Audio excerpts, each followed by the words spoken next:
ఇద్దరి గురించి కథ చెప్పాలంటే 3 భాగాలుగా చెప్పొచ్చు. ఒక బిగినింగ్, ట్విస్ట్, ఎండింగ్. బావ్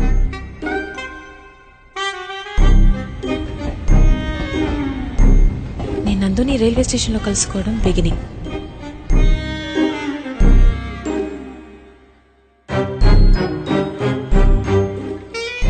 ఇది ట్విస్ట్. రావణాసురుడు మమ్మీ డాడీ కూడా శూర్పణఖని సమంతనే అనుకుంటారు కదే. నువ్వు కత్తి నాన్న. రావణాసురుడి వాళ్ళ ఆవిడ కూడా వాళ్ళ ఆయన్ని పవన్ కళ్యాణ్ అని అనుకుంటుంది. ఇది అమ్మోరి కత్తి నాన్న.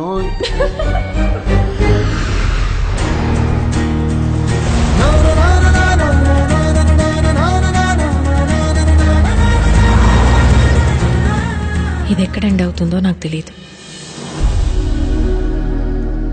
నందు, వదిలేస్తున్నావా నన్ను?